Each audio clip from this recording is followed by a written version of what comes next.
जोहार दोस्तों, मैं उरांव सर आप लोगों को स्वागत करता हूं आज का महत्वपूर्ण क्लास में। आज हम लोग देखने वाले हैं झारखंड उत्पाद सिपाही में पेपर 2 का हिंदी भाग, ठीक है। और हिंदी में हम लोगों को क्या देखना है तो कृतिका भाग 2, क्षितिज भाग 2 और व्याकरण देखना है। जिसमें से जो है आप लोगों का जो है कृतिका भाग 2 और क्षितिज भाग 2 का जो है लगभग सारी कक्षाएँ जो है कंप्लीट हो चुकी है। हम अपने चैनल में प्लेलिस्ट बना दिए हैं, जाकर आप लोग एक ही जगह में देख सकते हैं, ठीक है। इसके बाद ये जो क्षितिज भाग 2 का एक आध क्लास शायद बाकी है, तो ये भी कंप्लीट हो जाएगा। उसके बाद जो है हम लोग क्या देखने वाले हैं, व्याकरण देखने वाले हैं, जो कि आप लोग का जो है बहुत ही ज़रूरी वाला चैप्टर है, ठीक है। तो आज हम लोग देखेंगे फिर से क्षितिज भाग 2 और क्षितिज भाग 2 में हम लोग देखने वाले हैं कौन सा पाठ, तो नौबत खाने में इबादत। अब नौबत खाने में इबादत इस पाठ को लिखने वाला व्यक्ति कौन है, अर्थात लेखक परिचय देखेंगे।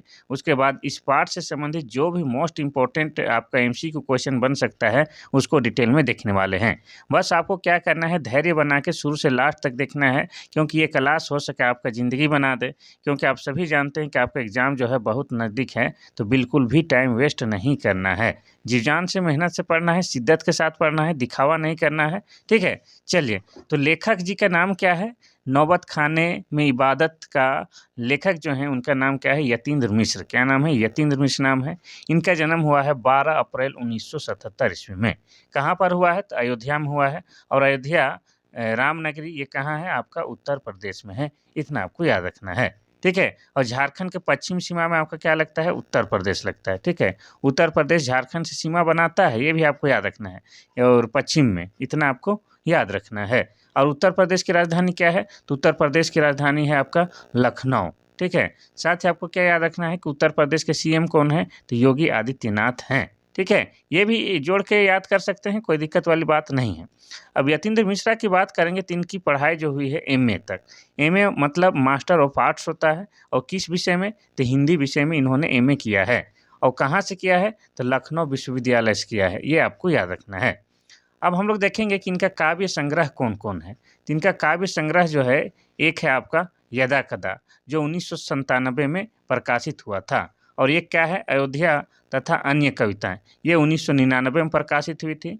और एक है आपका ड्योढ़ी पर आलाप, ये 2005 में प्रकाशित हुई थी, ठीक है। अब इन्होंने जो है क्या है, बहुत सारे व्यक्ति जो महान व्यक्ति हैं, उनके ऊपर भी कुछ लिखा है, जिसको हम लोग क्या बोलते हैं, व्यक्ति चित्र कहते हैं। जैसे ठुमरी गायिका गिरिजा देवी के ऊपर लिखा गया कहानी कौन सा है, आपका गिरिजा है, ठीक है। नृत्यांगना सोनल सिंह मानसिंह के ऊपर लिखा गया आपका कहानी कौन सा है, देवप्रिया है, ठीक है। शहनाई वादक बिस्मिल्लाह खान पर लिखा गया कहानी कौन है, नौबत खाने में इबादत, जिसको आज हम लोग पढ़ने वाले हैं या इसके बारे में डिटेल में जानने वाले हैं, ठीक है। तो आज हम लोग देखेंगे नौबत खाने में इबादत जो किसके जीवन पर आधारित है, तो शहनाई वादक बिस्मिल्लाह खान के जीवन पर आधारित है, ठीक है। चलिए, अब ये जो महान लेखक और महान कवि हैं, तो इनको तो बहुत सारा पुरस्कार मिला ही होगा। तो कौन-कौन सा पुरस्कार मिला है उसको भी देख लेते हैं।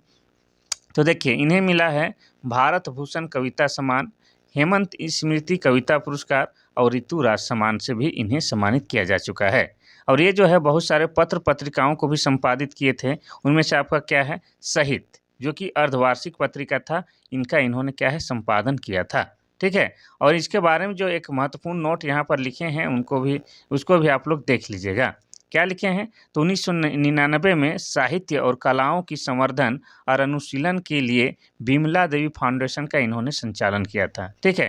ताकि साहित्य और कला का संवर्धन और अनुशीलन हो सके। कौन सा फाउंडेशन, तो बिमला देवी फाउंडेशन का संचालन इन्होंने 1999 में शुरू किया था। चलिए, अब इस पाठ से संबंधित जो भी आपका मोस्ट इम्पोर्टेंट एमसीक्यू क्वेश्चन बन सकता है, उसको हम लोग डिटेल में देखने वाले हैं, ठीक है। किस पाठ की बात कर रहे हैं, तो नौबत खाने में इबादत। चलिए, पहला क्वेश्चन आपका कह रहा है कि नौबत खाने में इबादत पाठ किसके जीवन पर केंद्रित है। पहला है बिस्मिल्लाह खान, दूसरा है अब्दुल्ला खान, तीसरा है मोहम्मदुल्लाह, चौथा इनमें से कोई नहीं। तो इसका सही आंसर क्या हो जाएगा, तो इसका सही आंसर हो जाएगा आपका option number A, Bismillah Khan.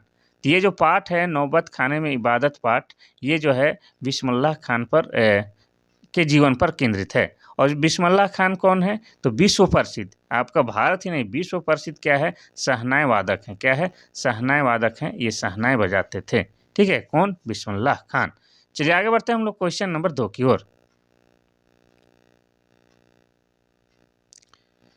Question number 2 कहता है कि नौबत खाने में इबादत पाठ के लेखक कौन हैं? पहला है सत्येंद्र मिश्र, दूसरा है देवेंद्र मिश्र, तीसरा है यतीन्द्र मिश्र, चौथा है रविंद्र मिश्र। इसमें कोई डाउट नहीं है, इसका अभी ही बता दिए थे, तो इसका सही आंसर हो जाएगा आपका ऑप्शन नंबर सी, यतीन्द्र मिश्र। ये जो पाठ है नौबत खाने में इबादत, इसको लिखने वाले व्यक्ति के नाम यतीन्द्र मिश्र है। चलिए क्वेश्चन नंबर 3 देखते हैं। क्वेश्चन नंबर 3 कहता है कि बिस्मिल्लाह खान का जन्म किस राज्य में हुआ था? पहला है उत्तर प्रदेश, दूसरा है मध्य प्रदेश, तीसरा है बिहार, चौथा है झारखंड। इसका सही आंसर हो जाएगा आपका option number A, Uttar Pradesh में हुआ था। ठीक है, चलिए आगे बढ़ते हैं हम लोग क्वेश्चन नंबर 4 की ओर। क्वेश्चन नंबर 4 कहता है कि बिस्मिल्लाह खान किस वाद्य यंत्र के वादक थे?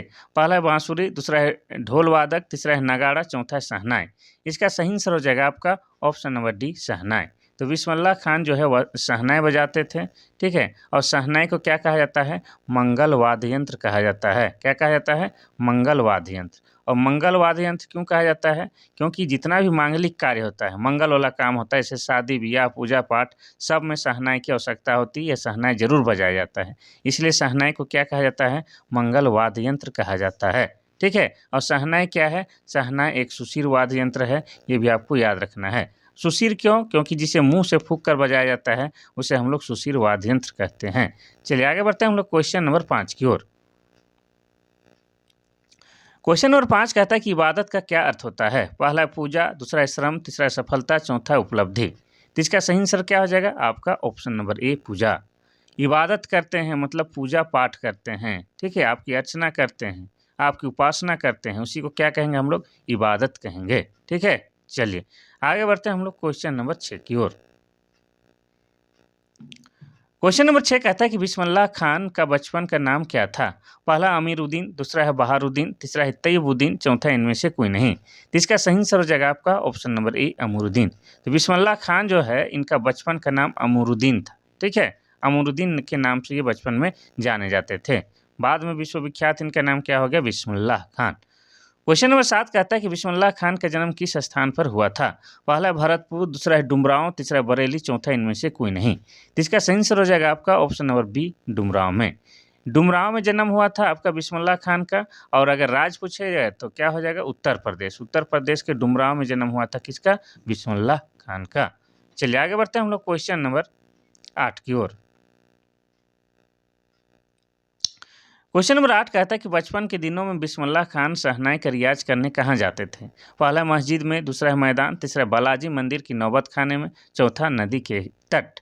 तो इसका सही आंसर क्या हो जाएगा? तो इसका सही आंसर हो जाएगा आपका ऑप्शन नंबर सी, बालाजी मंदिर की नौबत खाने में। ठीक है, ये जो बिस्मिल्लाह खान जो हैं अपना जो क्या है शहनाई जो बजाते थे इसका रियाज कहाँ करते थे? तो एक बालाजी का मंदिर था, वहीं पर जो पूजा पाठ वाला स्थल था यानी कि नौबत खाना, वहीं पर ये रियाज करने जाते थे। रियाज मतलब प्रैक्टिस। क्वेश्चन नंबर 9 कहता है कि सुशीर वाद्य यंत्रों में शाह की उपाधि किस वाद्य यंत्र को प्राप्त है?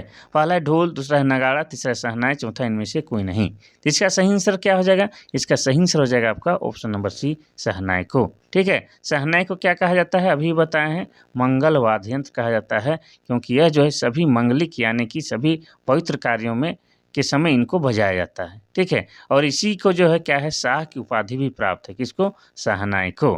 और आपको बता दें कि इसको सुशीर वाद्य यंत्र कहा जाता है। और सुशीर वाद्य यंत्र इसलिए कहा जाता है क्योंकि इसे मुंह से फूंक कर बजाया जाता है। यानी कि मुंह से फूंक कर बजाए जाने वाले सभी वाद्य यंत्रों को जो है सुशीर वाद्य यंत्र कहते हैं। और जिसको जो है तार के माध्यम से कंपन करके बजाया जाता है उसे तंतु वाद्य यंत्र कहते हैं। जैसे आपका क्या हो जाएगा, गिटार, सितार, केंद्री, ये सब क्या हो जाएगा आपका? तंतु वाद्य यंत्र। ठीक है, और सुशीर में शहनाई के अलावा क्या क्या हो सकता है? आपका बांसुरी हो जाएगा, मुरली हो जाएगा, ठीक है, सिंगा हो जाएगा, ये सब क्या है? आपका सुशीर वाद्य यंत्र है। चलिए आगे बढ़ते हैं हम लोग क्वेश्चन नंबर 10 की ओर। क्वेश्चन नंबर 10 कहता है कि मुस्लिम समाज के लोग किस पर्व को शोक पर्व के रूप में मनाते हैं? पहला है बकरीद, दूसरा है मोहर्रम, तीसरा ईद, चौथा है दीपावली। इसका सही आंसर हो जाएगा आपका ऑप्शन नंबर बी, मोहर्रम। ठीक है, तो मोहर्रम जो है क्या है? ये इनका पर्व है। किसका? मुस्लिम समाज का पर्व है, लेकिन क्या है? शोक वाला पर्व है। ठीक है, शोक के रूप में इस पर्व को मनाया जाता है। और इनका जो है सबसे बड़ा पर्व आपका ईद होता है। ईद ईद में क्या होता है? खुशियों वाला पर्व है। इसमें जम के खुशियाँ मनाई जाती है, इतना आपको याद रखना है। ठीक है। और मुस्लिमों को यानी कि मुसलमानों का जो है पूजा स्थल क्या कहलाता है, तो मस्जिद कहलाता है। क्या कहलाता है, मस्जिद कहलाता है।